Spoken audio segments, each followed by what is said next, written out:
Hello everyone, good evening. स्वागत है आप सभी का ऑनलाइन स्टडी जोन में। आज हम इस वीडियो में बात करेंगे बिहार सचिवालय के लिए सेट नंबर 4, जिसमें हम लोग देखेंगे 50 एमसीक्यू, जो कि आपके एक पैटर्न पे है। एग्जाम्स के पैटर्न में 50 एमसीक्यू ही देखना है और 25 का आपका साइंस चलता है। ठीक है, तो साइंस का भी सेट हमारा चल रहा है, तो आपने उसको भी ज़रूर देखिए। अगर आपने इससे पहले के बाकी के 3 सेट्स को सॉल्व नहीं किया है तो आप ज़रूर चेकआउट कर लीजिएगा, प्लेलिस्ट बना हुआ है। तो चलिए इस वीडियो को शुरू करते हैं और एंड तक बने रहिए और बताइए कितना आप स्कोर कर पाते हैं।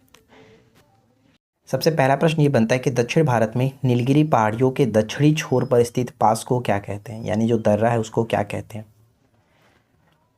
तो यहाँ पे हमारा करेक्ट आंसर क्या बनेगा, ऑप्शन ए को टिक करेंगे, पालघाट दर्रा। पालघाट दर्रा किसको किसको जोड़ता है आपको पता होगा। पालघाट दर्रा केरल और तमिलनाडु को जोड़ता है, ये चीज़ याद रखेंगे, ऑप्शन ए हो जाएगा। काराकोरम पर्वत श्रेणी का पूर्व नाम क्या था। काराकोरम पर्वत श्रेणी का पूर्व नाम क्या था। राइट आंसर हो जाएगा ऑप्शन बी, कृष्णागिरी। ठीक है, Krishnagiri is the right answer, option B को टिक करेंगे। क्वेश्चन नंबर 3 क्या कह रहा है, देखिए क्वेश्चन नंबर 3 कह रहा है कि प्राक्कलन समिति संसद के किस सदन की समिति है। प्राक्कलन समिति जो है वो संसद के किस सदन की समिति है। तो प्राक्कलन समिति में हम जानते हैं कि टोटल 30 सदस्य होते हैं, ये 30 सदस्य लोकसभा से ही होते हैं, यानी सही आंसर हो जाएगा ऑप्शन ए, लोकसभा की। क्वेश्चन नंबर 4 है कि निम्नलिखित में से किस कांग्रेस सत्र के दौरान कांग्रेस स्वराज दल का गठन हुआ था। तो आपको पता होगा कि स्वराज पार्टी का गठन कब हुआ था, तो जल्दी से गेस करिए और राइट आंसर बताइए क्या होना चाहिए। तो स्वराज पार्टी का गठन हुआ था 1923 में, यानी कि किस सत्र के दौरान। तो यहाँ पे हम जानते हैं जैसे कि 1922 में आपका एक तरह से कह सकते हैं 1922-23 आपका राइट आंसर होगा, यानी कि गया अधिवेशन जो चल रहा था 1922 में, उसके पश्चात या फिर उसके दौरान हम ये कह सकते हैं, यानी कि राइट आंसर हो जाएगा ऑप्शन बी। ठीक है, गया अधिवेशन के दौरान, गया अधिवेशन के पश्चात आपका स्वराज पार्टी का गठन हुआ था 1922-23 में। जनरली 1923 ही होता है, 1 जनवरी 1923 का, यानी कि किसके द्वारा हुआ था, तो चित्तरंजन दास और मोतीलाल नेहरू के साथ मोतीलाल नेहरू के द्वारा यह गठन किया गया था, ये याद रखना है। क्वेश्चन नंबर 5 है जकोटा त्रिभुज जो है से संबंधित देशों का चयन करें, यानी जकोटा त्रिभुज के अंतर्गत कौन कौन से देश आते हैं ये आपको गेस करना है।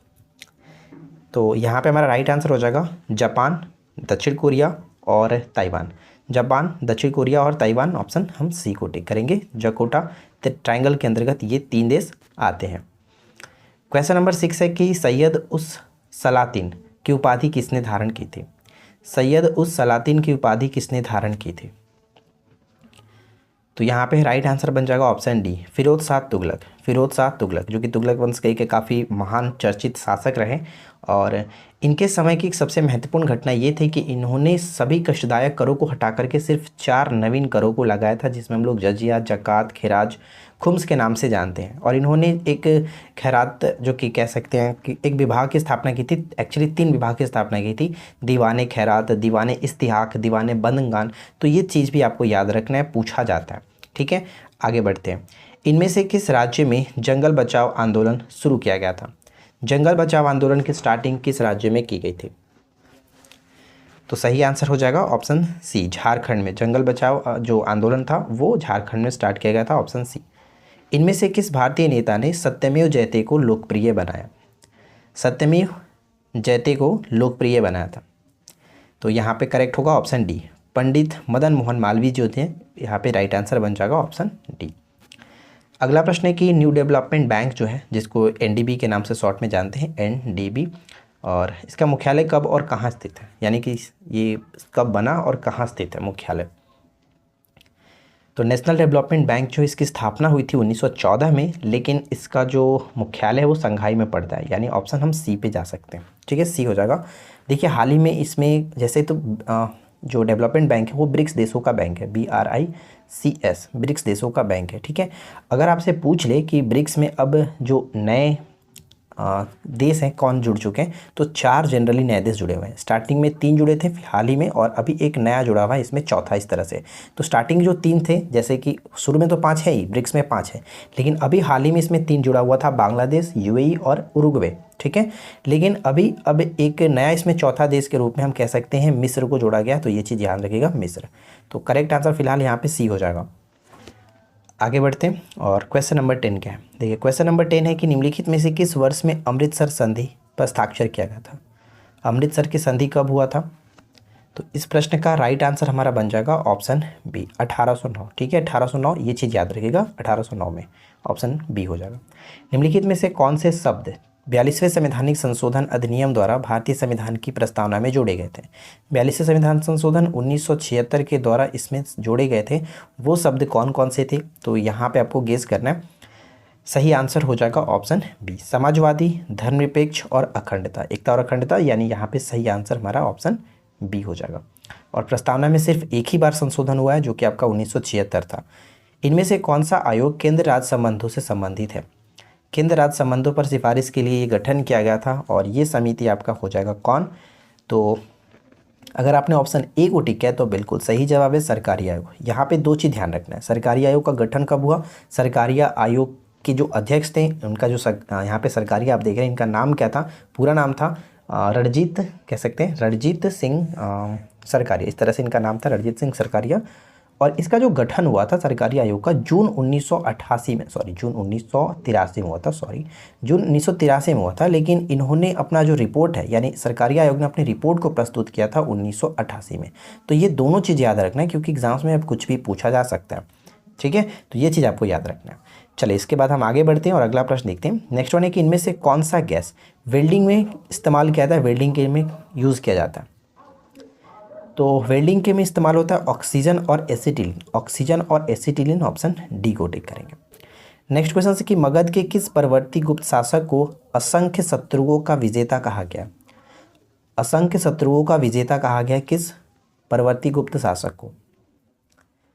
ऑप्शन ए हो जाएगा कृष्णगुप्त, ऑप्शन ए कृष्णगुप्त।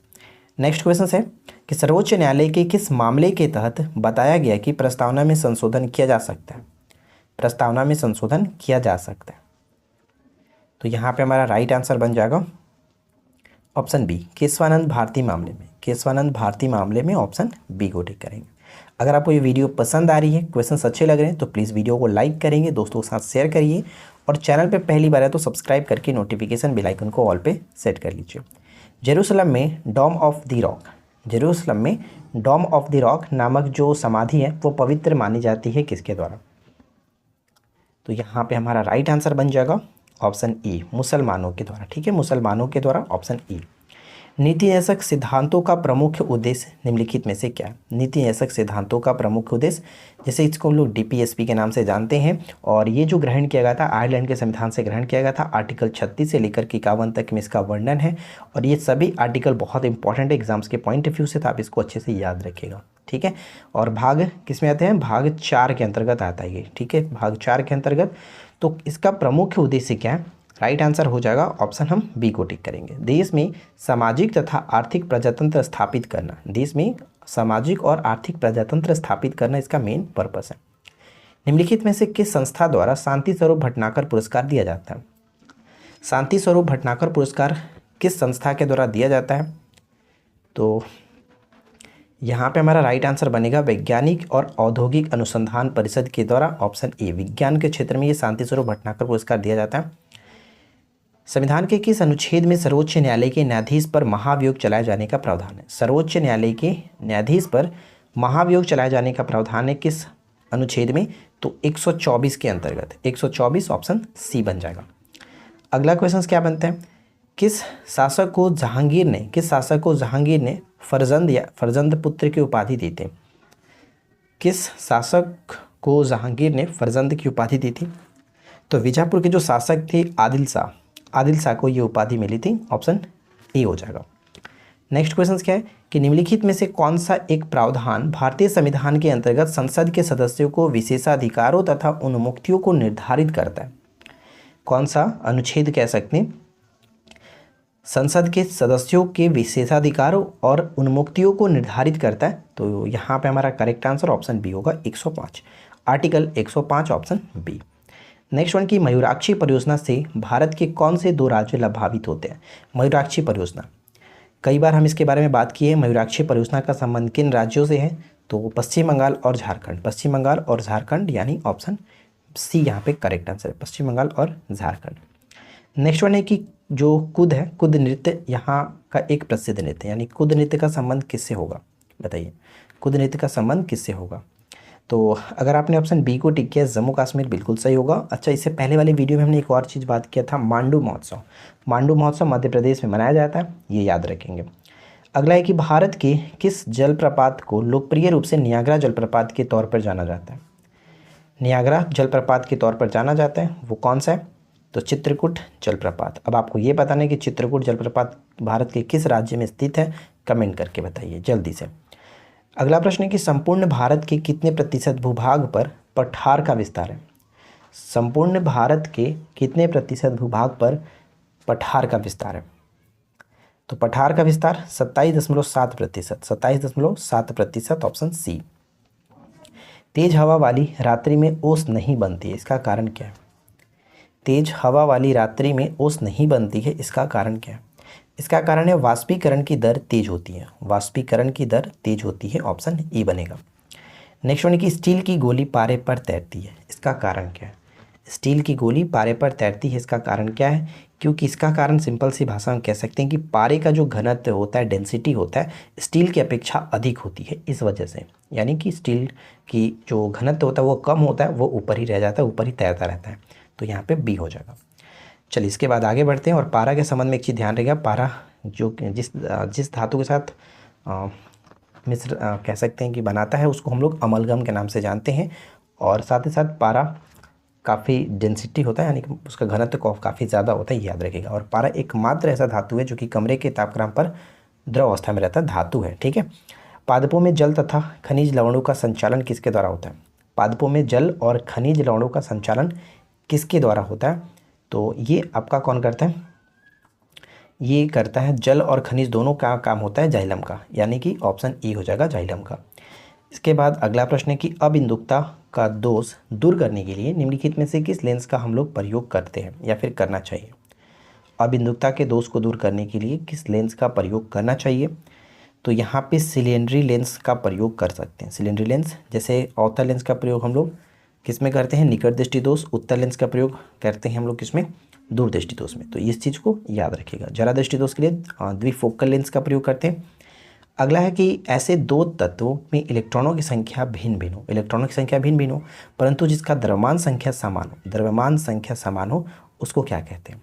तो यहाँ पे द्रव्यमान संख्या समान है, तो हम यहाँ पे कहेंगे कि आइसोबार इसको कहते हैं इंग्लिश में, समभारिक होगा, समान भार वाला, ऑप्शन बी समभारिक।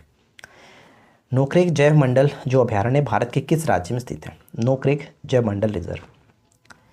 नोकरेक का संबंध हो जाएगा मेघालय के साथ। बहुत अच्छा प्रश्न है ये, याद रखिएगा, नोकरेक मेघालय। ब्रिटिश काल में भारत में निम्नलिखित में से किस भूराजस्व व्यवस्था को नहीं अपनाया गया था? भूराजस्व व्यवस्था को नहीं अपनाया गया था ब्रिटिश काल के अंतर्गत। जैसे दहसाला है, ये इसके अंतर्गत नहीं था, ये मुगलों के समय में ही चल रहा था, तो यहाँ पे डी हो जाएगा, ऑप्शन डी। अगला है कि 19वीं सदी में भारत में ब्रिटिश पूंजी का सर्वाधिक निवेश किस क्षेत्र में हुआ है? 19वीं सदी में भारत में ब्रिटिश पूंजी का सर्वाधिक निवेश किस क्षेत्र में हुआ है? तो यहाँ पे हमारा करेक्ट आंसर क्या बनेगा, किस क्षेत्र में हुआ है? तो ऑप्शन ए को टिक करेंगे, सार्वजनिक ऋण, सार्वजनिक ऋण, ऑप्शन ए सार्वजनिक ऋण।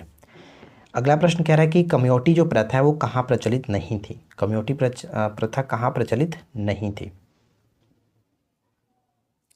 तो ध्यान रखिएगा, कम्योटी प्रथा कहाँ प्रचलित नहीं थी? तो ये बिहार और उड़ीसा में प्रचलित था, लेकिन असम में प्रचलित नहीं था। इसको हम बी को टिक करेंगे, ठीक है, बी यहाँ पे करेक्ट आंसर बन जाता है। अगला क्वेश्चन कह रहा है कि तमिलनाडु के बंधुआ खेत जो मजदूर होते हैं कृषिदास क्या कहलाते हैं? तमिलनाडु के बंधुआ जो खेत मजदूर होते हैं कृषिदास, इसको क्या कहते हैं? तो ये पनियाल के नाम से जाने जाते हैं, पनियाल। यहाँ पे करेक्ट हो जाएगा ऑप्शन सी पनियाल। अगला क्वेश्चन क्या है? भारत में ब्रिटिश भूराजस्व प्रणाली का निम्नलिखित में से किसने अधिक लाभ प्राप्त किया? भारत में ब्रिटिश भूराजस्व प्रणाली का निम्नलिखित में से किसने अधिक लाभ प्राप्त किया? तो वो थे, सबसे ज़्यादा जो लाभ मिला जो जमींदार थे, जमींदार। भारत में सबसे पहला सूती वस्त्र मिल किस क्षेत्र में स्थापित किया गया था? भारत में सबसे पहला सूती वस्त्र मिल किस शहर में स्थापित किया गया था? तो सही आंसर हो जाएगा ऑप्शन बी, मुंबई में, ठीक है, मुंबई में स्थापित किया गया था। देखिए, अगर हम यहाँ पे सफल बात कह रहे हैं इसलिए मुंबई कह रहे हैं, लेकिन अगर ये नहीं रहता तो फिर हम कलकत्ता पे जाते। क्यों?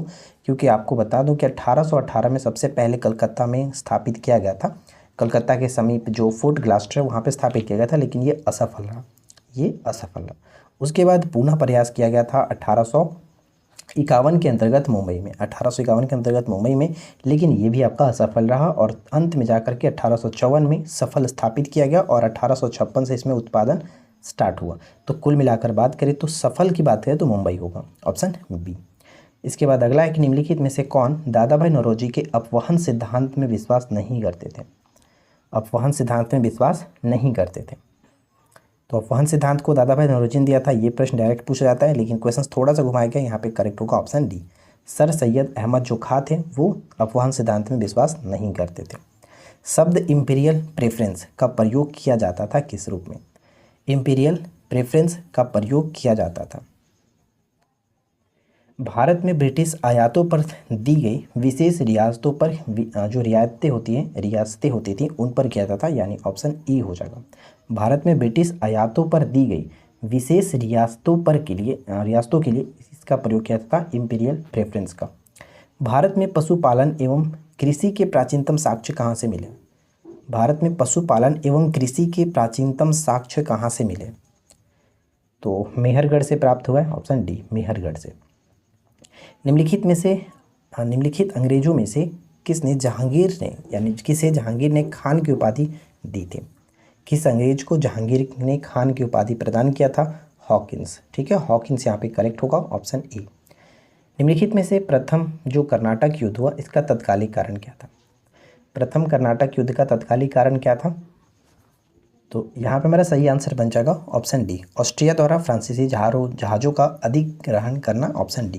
देखिए यहाँ से प्रश्न पूछ जा सकते हैं कि कर्नाटक युद्ध हुआ कब था?